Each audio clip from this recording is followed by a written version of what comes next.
Bonjour, nous sommes les gentilshommes. Salut Connie, salut Dan. Yo yo Salut yo. Dan, salut Pascal. Ça va, l'été s'est bien passé? Très bien, et toi? Bah ça va, Ok. franchement à la cool. Super, j'espère, parce qu'en fait, en vrai, on l'enregistre avant l'été.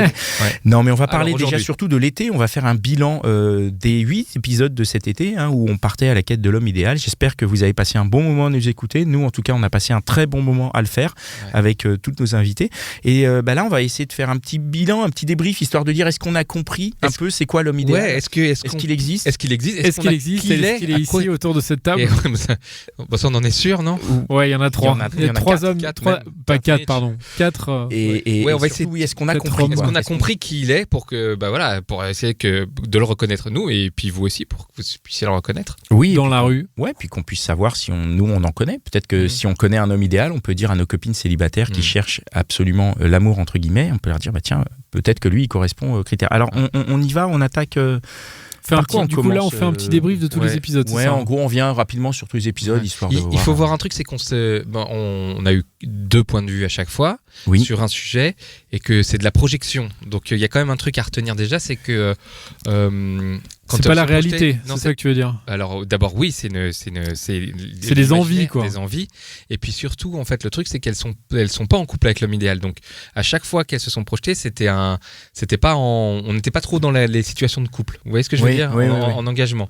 Enfin, Donc il y en a certaines qui étaient en couple. Je pense à Ambre par exemple. Oui, mais il y avait quand même des projections. Voilà, c'est ça. Ouais, Donc tout à fait. ça marche un peu dans cette dynamique là. Alors, On commence par quoi? on commence par la séduction. Ouais, Bah oui, on a séduction. toujours commencé par la séduction. Alors qu'est-ce qui sortait de la séduction? Qu'est-ce qui sort de la séduction? Drôle et beau, c'est ça? Ouais, drôle et beau. Drôle et beau. Ouais, drôle et beau, et aussi le mec qui a la bonne punchline. Moi, un ce que petit peu, non? je pense que j'ai retenu de la séduction, c'est qu'il y a ce côté, c'est Claire qui disait que l'homme idéal, il va me séduire direct, mais il va galérer pour me choper.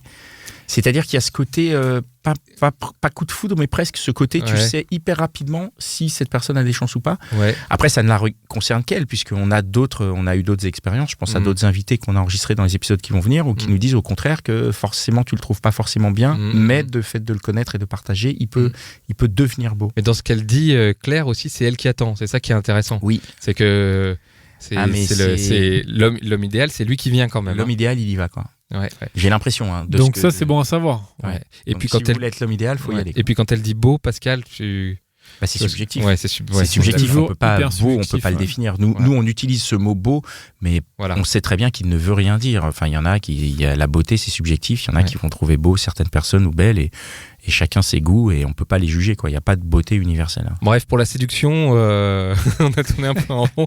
Là, par rapport à ce qu'on savait sur la séduction depuis nos débuts, on est à peu près dans les clous quand même. L'homme idéal, voilà. Il y a tout ça. Le sujet d'après, c'était le sujet. Alors, parce que tu veux les faire dans l'ordre? Bah, comme tu le sens. Mais... Non, on va les faire dans le pas ordre. Parce que le sujet d'après, c'était la sexualité, sinon. Mais sinon, moi, j'ai la situation. La situation, c'était intéressant. Oui. Parce que on a vu que c'était un peu lié. Nous, on a en tant qu'homme parfois, enfin en tout cas moi, je vais pas faire de généralité, je vais parler de moi, mais j'ai souvent eu cette image. Avant, je pensais qu'effectivement ta situation importait, et qu'une nana, si t'avais pas de thune, elle te considérait forcément comme un tocard. C'est vrai. Et en vrai, ce qui sort, c'est que c'est pas forcément le cas. Ouais, on est arrivé avec ce cliché dans la tête. Que l'argent ne fait pas forcément tout, et qu'il y a d'autres choses dans la situation personnelle qui fait que tu peux être attirant, sexy, ou donner envie. Ouais, c'est ça. Et en particulier le projet. Oui, t'as vu l'ambition. Tara, c'est ce qu'elle disait. Voilà, il a un projet, quoi. Ouais. C'est-à-dire, il va faire quelque chose. Il faut qu'il soit actif, quoi. L'ambition, quoi. Un peu. C'était peut-être pas forcément. C'était peut-être un petit peu décorrélé, mais. Toi, tu dis c'est plus le projet, c'est-à-dire quelque chose de très concret, quoi. Ça. Il peut avoir un projet qui rate, par exemple, comme ça. Ça compense, quoi. Non, mais c'est intéressant parce que c'est vraiment ce qui est sorti pour Tara, en tout cas, ce côté vraiment, il faut qu'il ait quelque chose, et que ce soit pas un mec qui reste la journée dans son canapé à rien faire et à se dire que sa vie n'avance pas. Donc c'est un mec avec des visions, c'est un mec avec une vision, l'homme idéal. Un mec peut-être aussi qui partage aussi ça, qui arrive. Il y a aussi des gens qui ont des visions et des projets, mais qui le vivent tout seul. Et qui le partagent. Et en tout cas, Tara, il y avait ce côté où elle avait envie d'un mec qui lui raconte, qui lui dise voilà, je fais ci, je fais ça. Et parce qu'elle aussi, c'était justement une femme ambitieuse et qui fait plein de trucs. Je pense qu'elle a envie en fait de quelqu'un avec qui elle puisse partager ça et avoir des échanges à ce niveau-là, quoi. Je dis vrai. Ensuite, on avait le sujet, on va parler de la personnalité. Qu'est-ce qu'il dit ? La personnalité, c'est vrai que c'est compliqué, quoi. Ouais. La personnalité, c'est très très large. Alors, très large. Il y a quand même un truc qui était revenu avec Alban, c'était que elle voit tout de suite. Et Elsa aussi disait la même chose, c'est qu'en 2 secondes, elles comprennent la personnalité de la personne en face. J'avais été très surpris là-dessus. C'est-à-dire que, je te souviens... Elle cerne la personne direct. Ouais, en fonction de ce qu'il fait, etc. Comment de quelle boisson il prend, ouais. Comment il se comporte dans les premières minutes. Ouais, et moi j'avais été très surpris par ça, parce que j'avais quand même la sensation que la personnalité c'était quelque chose de plus complexe et qui se découvrait un peu plus lentement, enfin un peu plus... un peu plus sur le long terme. Mais c'est intéressant. C'est intéressant, c'est très intéressant. Du coup, sur la personnalité... on a senti aussi que c'était assez complexe justement, et que comme on est dans cette étape de projection sur le couple, et ben en fait dans un premier temps la personnalité, il y a ces gros indices, mais que finalement pour l'homme idéal c'est quelque chose qui va se construire un peu plus lentement, un peu plus tard, un peu plus sur le long terme, et à voir si évidemment la personnalité est avec ce qu'elle avait dans le caractère, etc. était en adéquation avec entre les deux personnes. Parce que oui, quand même, quand tu rencontres quelqu'un, tu sais pas exactement comment il est.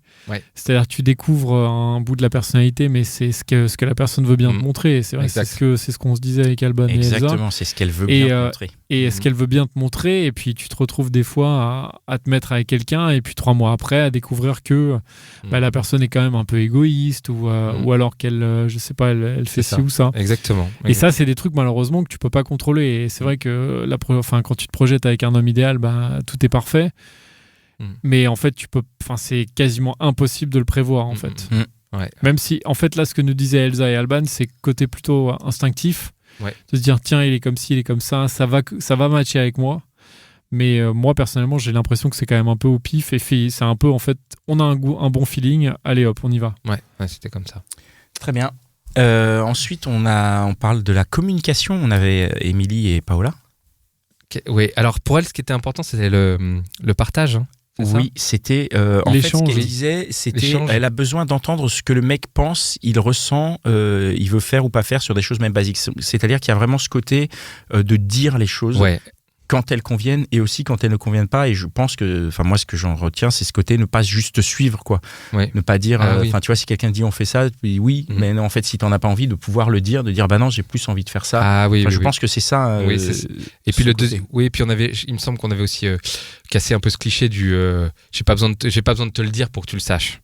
Ça c'est vraiment un cliché, ça. Et ça, elle nous l'a confirmé, l'homme idéal, il te parle.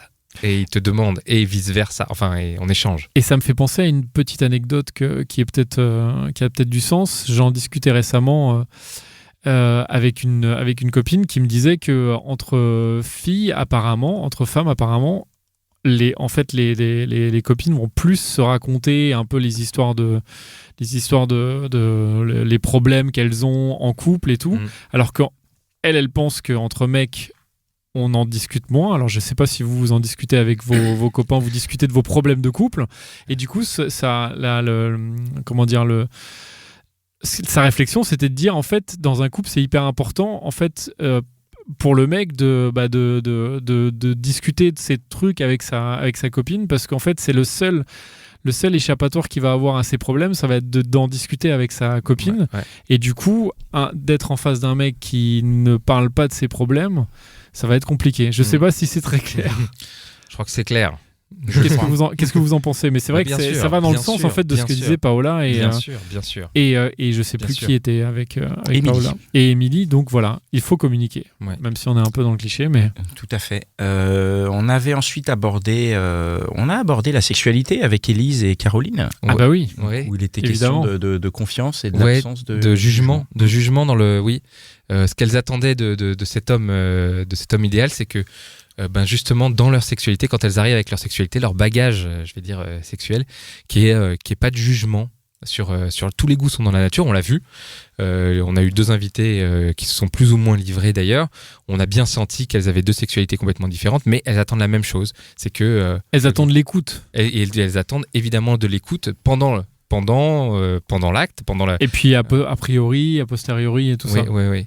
Et comme si l'écoute pendant la sexualité était aussi révélateur de l'écoute dans le couple un petit peu, tu vois. Mais l'écoute, quand tu dis l'écoute dans l'acte, c'est en plus pas forcément verbal, quoi. Non. C'est être à l'écoute du corps de l'autre. Ouais. Et, Quoique Caro, elle verbalisait. Voilà, elle verbalisait. Je préfère que tu me fasses ça, là, etc. Mais c'est pas le cas de toutes les filles. Mais oui. Ce qui était, je crois, pour Élise, pas le cas de ce que je me rappelle. Donc il faut trouver le moyen de communiquer pour. C'est marrant parce que c'est vrai que tous les sujets s'imbriquent, hein, la sexualité, la communication, tout se rattache. C'est pas facile de tirer un sujet, quoi. Il faut vraiment.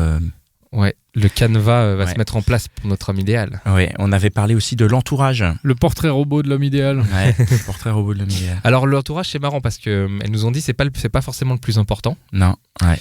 Mais ça peut être compte, quoi. Ouais, ça compte, ça peut être révélateur, hein.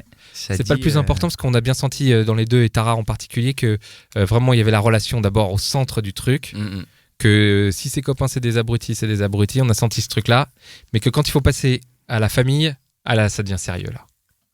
Là on s'engage, hein. Mais moi j'ai l'impression plus que l'entourage, ce qui est important c'est la façon dont le garçon implique la fille dans son entourage. Exactement. Après, l'entourage peut être bien, pas bien. Enfin, bien, ça veut rien dire, mais elle peut aimer ou pas les copains et la famille. Mais ce qui est plus important, c'est la façon dont il l'implique et la façon aussi dont lui s'intéresse à l'entourage de la femme.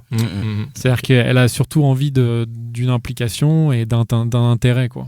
Parce qu'après, l'entourage idéal, encore une fois, c'est pareil, ça n'existe pas. À part les gentilshommes, évidemment. Bien sûr. Et il nous restait deux catégories, la physique, enfin le physique, le côté apparence, beauté, et l'humour. On fait le physique d'abord ? Physique, oui. Ce qui sortait de ça, c'est qu'il fallait qu'il soit attirant. Ouais, qu'il soit attirant, qu'il soit... que ce soit du charme, du charisme, de l'élégance. Qu'il soit désiré, apparemment. Ouais, qu'il soit désiré. Non, mais le côté être... Tu vois, quand elle dit ça le rend encore plus attractif si tout le monde le veut, là, c'est plus subjectif, puisque ça veut dire que tout le monde le veut. Donc, c'est que... Oui. Alors, c'est vrai qu'il y avait eu deux points de vue. Il y avait celle qui allait dans... Quand elle voyait qu'il avait du succès, il y a celle qui lâchait l'affaire. Et puis, celle qui voulait encore plus. C'était Louisa qui lâchait l'affaire. Non. Je me suis Louisa. Alors par contre, Louisa, elle envoie. Non, parce que Louisa, elle avait la technique des réseaux sociaux. C'était super, ça. Encore Louisa, elle nous a encore surpris. Oui. Louisa, elle voit le mec, elle voit qu'elle arrive pas. Les beaux gosses. Elle le cherche sur Twitter, elle le tweet, hop, on se retrouve. Et... Moi, je mets un bémol à ça, mais je crois que je lui avais dit, je trouve ça trop stalker, quoi. Ouais. T'as une soirée, tu reçois un message d'une meuf qui te dit je suis en train de te regarder. T'es au fond de la salle, tu te fais chier. Moi, je trouve ça un peu. Écoute, dans son cas, ça avait marché. Mais bon, ça marche peut-être chez certains. Ça peut fonctionner. Et du coup, l'humour. L'humour. Grosse surprise. J'étais très surpris par l'humour parce que c'est quand même. Ouais, vas-y, parce qu'à chaque épisode, on nous dit l'humour. Ah oui. Mais en fait, le physique. Ouais, le physique, en fait. Enfin, je veux dire aussi. En fait, les deux. En fait, c'est les deux. Oui, c'est les deux, mais avec le physique en principe. Enfin, entre guillemets, s'il n'y a pas le physique, c'est compliqué. L'humour ne sert à. Voilà. Si, l'humour ne sert à rien s'il n'y a pas le physique, quoi. Alors après, faut faire gaffe parce que encore une fois, c'est quand même une généralité. Mais c'est vrai, c'est un peu ce qui ressort de. Les deux, elles nous ont dit quand même texto sans hésiter. Alors pour ces deux-là, si elle lui plaît pas. Oui, mais c'est ça le truc, c'est que ça veut dire quoi lui plaire ? Il faut qu'on envoie là avec une révélation comme ça, faut qu'on demande sur les réseaux sociaux là. Non, mais je pense que c'est ça, ouais. Il faut qu'on. On demande à nos auditeurs et nos auditrices. On demande comment on formule la question. Qu'est-ce qui compte plus, l'humour ou le physique ? Non, mais là on peut pas. On est mort. C'est hyper. Non, mais donnez-nous votre avis en commentaire. Voilà. Dites-nous ce que vous en pensez. Est-ce que si quelqu'un qui a de l'humour mais qui a un physique qui vous attire pas, ça vous suffit pour vouloir aller plus loin ou pas ? Ou est-ce qu'il faut qu'en plus de l'humour, il ait le physique et du coup il doit avoir une double compétence ? Oui. Ou est-ce qu'un peu de physique, ça suffit ? Genre un peu, ça veut dire quoi ? Il a une jambe ou... Un peu de physique, ça veut dire qu'il est pas mal, sans plus. Sans plus. Par contre, il est très drôle ou vaut mieux le mec super beau gosse, mais moins drôle. Mais pas très drôle. Ouais. En tout cas, il y a un autre truc qui est sorti de l'humour, c'est que c'était un révélateur aussi pour toutes. Oui, c'est-à-dire que quand on rit ensemble, ça veut dire qu'on se comprend. Et si on ne rit pas de la même chose, de ce qu'elles disent, c'est on se comprend pas. C'est-à-dire. Oui, c'est vrai que par contre, ça, c'est vrai que s'il y a pas ça, généralement, c'est mort. Mais je pense que c'est pour ça que l'humour revient si souvent, c'est qu'il y a un côté égalisation par l'humour. C'est-à-dire que tu vois, quand on a déjà entendu parler de cette histoire de ligue où il y a des personnes où tu te dis cette personne est trop belle pour moi, trop bien pour moi. Et dans l'humour, tu n'as pas ça. C'est vrai. Puisque tu vas. Enfin, tu vois, si tu es dans le même humour, ça te met au même niveau. Tu dis, sinon, on a le même humour, donc il n'y a plus de ligue au final. Oui. Il n'y a plus de. Tu te dis, cette personne m'est accessible puisqu'on partage cet humour-là. On partage l'humour et quand on rit de quelque chose, enfin, quand on fait de l'humour, on rit de quelque chose, on se moque de quelque chose. Et si on a se moque de la même chose, ça veut dire qu'on a des points communs. Des points communs et qu'on peut y aller ensemble, quoi. Bon, c'est intéressant. N'hésitez pas, on va. Et alors, qui c'est cet homme alors, attends, regarde, il est drôle, il est beau, il a un projet, il a de l'humour, mais il est quand même séduisant, il est attractif, il a du charme, etc. Il partage, il communique, il n'est pas dans le jugement. En gros, pour résumer, il n'existe pas. À la question qu'on va vous poser, c'est est-ce que cette personne existe ? Est-ce que vous l'avez rencontrée ? Est-ce que vous l'avez rencontré ? Qu'est-ce que vous en avez déduit ? Est-ce que vous avez rencontré l'homme idéal ? Est-ce que vous êtes toujours avec ? Est-ce que vous l'avez perdu ? Est-ce qu'il existe, quoi ? Dites-nous, laissez-nous des commentaires. Est-ce que vous l'avez rencontré ? Ça nous intéresse. Mais je pense surtout ce qu'il faut relever, c'est que l'homme idéal est à l'écoute. Vous trouvez pas, non ? Il est à l'écoute. Il est tout. En fait, c'est ça. Il est à l'écoute, mais il est drôle. Mais en même temps, il s'habille bien. Mais parce que s'il est à l'écoute, du coup, il sera drôle et il sera beau. Il a pas tort. Et il sera. Comment tu peux être drôle en étant à l'écoute ? Mais si, c'est bien, il a raison. C'est parce que si je suis à l'écoute, je peux la faire rire parce que j'ai compris ce qu'il a fait rire. Mais si il s'intéresse, quoi. Il s'intéresse. Ça, je suis pas d'accord. Si je comprends ce qui te fait rire, mais que je suis pas drôle, je vais pas te faire rire. Je vais juste comprendre ce qui te fait rire. Oui, mais déjà, c'est la première étape. Bien sûr. Après, c'est pas forcément gagné, mais si je suis à l'écoute, si je m'intéresse. Je suis un peu d'accord avec Dan. D'accord. C'est déjà Oui, mais et ça, je pense que ça, c'est pour tous les auditeurs. Elle voudra des blagues à un moment, non ? Oui, mais ça, je pense que c'est le message qui s'adresse à tous les auditeurs. Donc, c'est d'écouter. Hommes, c'est intéressez-vous en fait surtout à la personne qui est en face et vous aurez d'autant plus de chances de soit de la faire rire, soit de lui plaire. C'est la première étape. C'est vrai. Et si vous y allez en mode genre non, moi je suis le boss, je vais la faire marrer quoi qu'il en soit, ça a moins de chances de marcher. Et même pour rebondir sur ce que tu dis, on a déjà eu des invités et c'est un avis que je partage. Quand tu es avec quelqu'un pour qui tu as de l'intérêt et que tu partages le projet, que tu trouves intéressant, tu commences à te trouver encore plus belle. Vous savez, quand on commence à tomber amoureux, etc. Quand on tombe amoureux, pas pour de la passion, un truc futile. Pardon, pas futile du tout, la passion. Pour quelque chose de plus... de plus incroyable. Ouais, enfin voilà. Quand on commence à aimer quelqu'un... Ouais, en vrai, qu'il est, à fond. Voilà, de plus profond. Ses caractères, ses valeurs, etc. Cette personne devient beau. Et c'est en étant à l'écoute aussi. Parce que si on entend ce qu'elle va me dire et que ça a un impact sur soi, qu'on se réfléchit là-dedans, que tu vois, et ça comme dans un miroir. Exactement. Et donc effectivement, si on reliste un petit peu tout ce qu'on s'est dit, moi je dirais si chacun, je sais pas, peut-être un dernier tour de table avant de finir, c'est genre chacun une qualité que vous pensez être essentielle. Moi je pense en tout cas que ça doit être ça doit être d'être à l'écoute. Ouais. Alors moi je vais même aller plus loin, c'est se parler, quoi, communiquer. Parce que l'écoute c'est bien. Et de faire cet effort, quoi. Ouais, l'écoute c'est bien, mais il faut le renvoyer. C'est-à-dire je t'écoute, mais j'ai ça à te dire. Ah, t'as ça à me dire ? Ouais. Et en fait, j'ai l'impression que tout ce qu'on a dit sur l'homme idéal pendant tout cet été, je pense que c'est l'impression que c'est une vraie clé, quoi. Une grosse clé, c'est que c'est un énorme trousseau de clés. Ouais, voilà. Pascal, toi ? Il faut trouver la serrure. Hein. Voilà, faut trouver la métaphore de la rentrée. Ah, pardon, j'avais pas pensé. Non, moi je sais pas. Écoute, oui, l'écoute c'est hyper important. L'échange. L'échange, ouais. Mais pour moi, tout est important parce qu'il y a aussi la séduction. Mais la séduction, effectivement, ça passe par l'écoute. C'est-à-dire qu'il faut entendre, qu'il faut continuer à séduire l'autre. Donc ça passe par l'écoute, l'échange et l'échange. Ouais, moi j'ai envie de dire l'échange. Qu'est-ce que vous en pensez, vous ? Laissez-nous un message, laissez-nous vos commentaires sur Instagram, sur Facebook, sur YouTube, partout où vous voulez. On est à votre écoute. On n'a jamais parlé d'amour. Mais l'amour, il vient après. Tu crois ? Bien sûr. Une fois qu'on a tout mis en place pour l'homme idéal, On tombe amoureuse. Après, on tombe amoureux et amoureuse de la personne qui est pas forcément idéale. Hein. Mais là, on est reparti sur 25 minutes. Eh ben, j'ai envie de dire, Connie, c'est le sujet de notre épisode de nos épisodes d'été 2020. Allez, vas-y. Voilà. On pourra partir là-dessus. Ok, très bien. Du coup, on va finir l'épisode. Laissez-nous donc votre avis par rapport à ce qu'on s'est dit plus tôt. On va se retrouver à la rentrée. On a comme sujet les relations mixtes, la mort. On verra si on l'appelle comme ça, mais en tout cas on en parle. On va parler de ghosting encore parce que c'est vraiment un sujet très important. On va parler d'estime de soi, on va parler de libertinage et puis encore plein d'autres épisodes à venir. Mais du coup, la fin d'année va être sympathique. Et puis on l'été à la cool. On va se déplacer aussi ou si vous venez à nous, n'hésitez pas. Si vous êtes de région et que vous êtes de passage à Paris et que vous voulez un peu nous proposer de venir parler au micro, nous on est ravis. On est parisiens par défaut, mais on serait ravis d'avoir d'autres voix au micro qui viennent de partout. Donc on n'est absolument pas fermé et notre envie n'est absolument pas de se fermer. Voilà, donc c'est fini pour cet épisode. C'est fini pour cet été. C'est fini pour cet été. Merci d'avoir été avec nous tous les. Et bonne rentrée à tous. Bonne rentrée à ceux qui ont un travail. À toutes les auditrices, tous les auditeurs. On vous embrasse fort. Merci d'être là. Et on espère passer une nouvelle année, la troisième. On a commencé la troisième année là. La troisième année avec vous. La troisième rentrée quoi. Et on est encore là. Et on est encore là. Merci Mitch.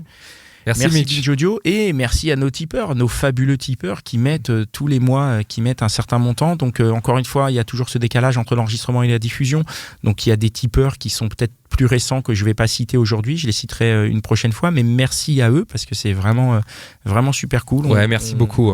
On en tient compte et vraiment ça nous fait du bien. Donc je tiens à remercier nos tipeurs. Donc Nicole Herme, Fab, Telkmar, Florence, Charlotte, Mathilde, Nicolas, Mathieu, Lolo, Jimmy, Gilles, Paquita, Alessandra, Ornella et Xavier. Voilà, ça fait du monde. Hein. Merci beaucoup, Merci beaucoup à vous et on se retrouve soit dans le prochain épisode, on verra quand il sort. Ça devrait être... C'est bientôt. C'est bientôt. Merci. La prochaine ou dans 15 jours. Ciao. Ciao.